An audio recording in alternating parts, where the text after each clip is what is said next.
You can notice when in transport sometimes we take this piece off, so don't be alarmed. It's easy to get on. And see how these curve right here? And there's two of them. That shows that it's going to sit nestled into these bars on the extra cycle. So I'm going to put it in. Also, one thing, you want to kind of have this sitting on the left side of the bike, or the tire. And you want it kind of in the middle of the tire, not too far back here, not too far forward, because it's all about the pressure of this wheel onto the tire. Basically, I'm taking my thumbs and pulling this, putting the pressure on the other side, and then snapping. It's not touching the wheel at this point. And that's good for transport because we don't really want to rub the tire when we don't need to. This slides forward. And I'm loosening it just a little bit. There's some nuts and at the bottom, and I don't want to lose those. Yeah. Resting on the tire. So it's snug on there. And also that you can see that this label is going forward, so you know that's also in a good position. Tighten this back up. Use this stand to hold the bike in place.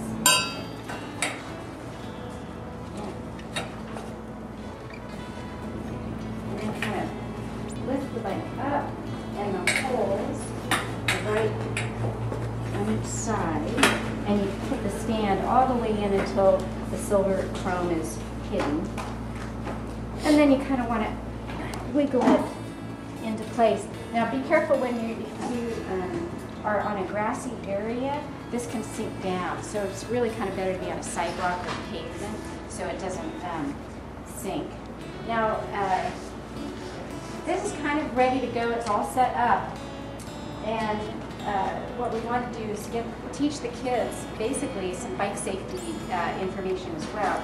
And you want to have them get on the bike properly and kind of balance their weight. So I think this is going to be much too tall for me and most kids.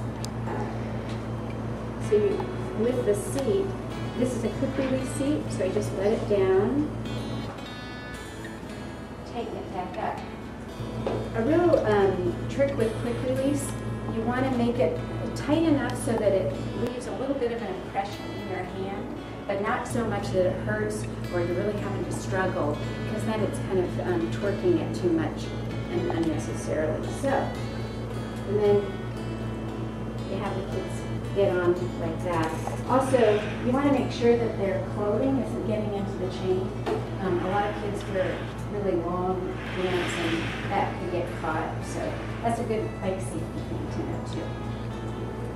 So the bike's pretty ready to go, and depending on whether you're using the clear blender or the enclosed container, you'll either use this or not. Now this as it stands doesn't need any other addition. It's just, you kind of just nestle it in there and it's ready to go.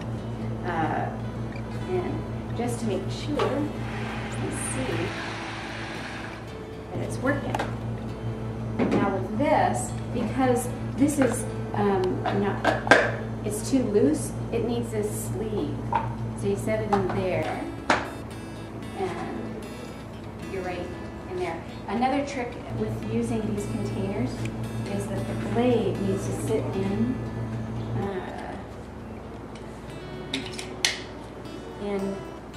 precisely, and see how the metal is kind of sticking out evenly, because if it isn't, then it can leak out. So you don't want to. You want to make sure that that piece is sitting precisely in the opening of the hole there. And I've actually been using this a little bit more because kids can see the smoothie and it looks a little more fun than these. But if you have a lot, if you're working with like 100 or more, then it might be judicious to use these containers. And I would only use up to 3 because they're really hard to clean. And you don't need any more because while the kids are on the bike, you can be making a another one at the table and having it ready. So we don't really need more than 2 or 3 at the most for that. So basically, if you want to move the bike, you're done with the day, you're going to loosen it up so that it's not rubbing on the tire. I usually store this in here so you don't lose it. See, now it's the knob is away from the tire, and then I tighten it back up for transport so I don't lose the nuts below.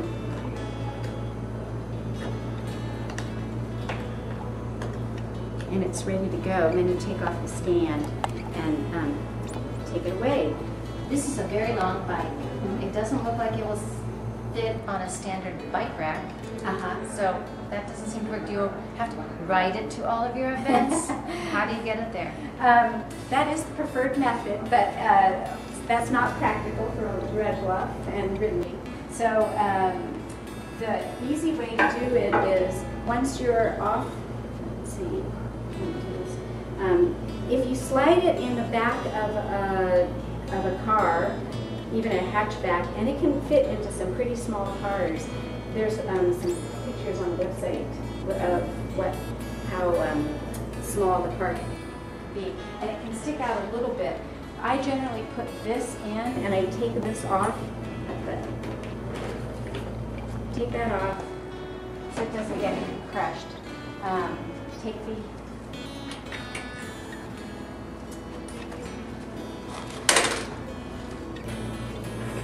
stand off.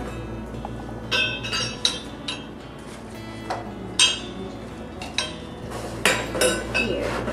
And then you kind of lay it on its side, and you want to lay it on this side as opposed to this side because you don't want the chain to get everybody's car dirty. And then taking off the wheel, if you need to take the front wheel off, this is really important. You want, you don't, all you have to do is taking the quick release off is undo the quick release. And I usually just do one side, not both sides, so I know which one to take. And this is got a little safety catch, so you have to do it quite a bit. To undo the brake, you want to squeeze the brake and slip the cable out so that the tire.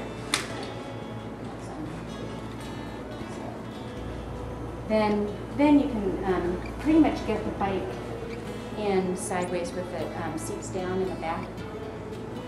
But what you don't want to do is take this whole axle off. You want to keep it just like that in the position, and then put it back on. You always want to put the quick release side on this side of the bike, the side that the chain is not on.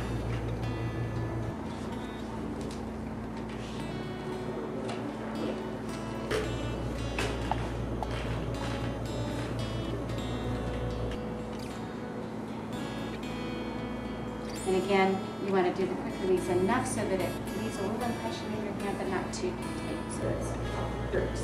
And then to turn, to get the brakes back on, you want to slip that cable right in there, and it's on.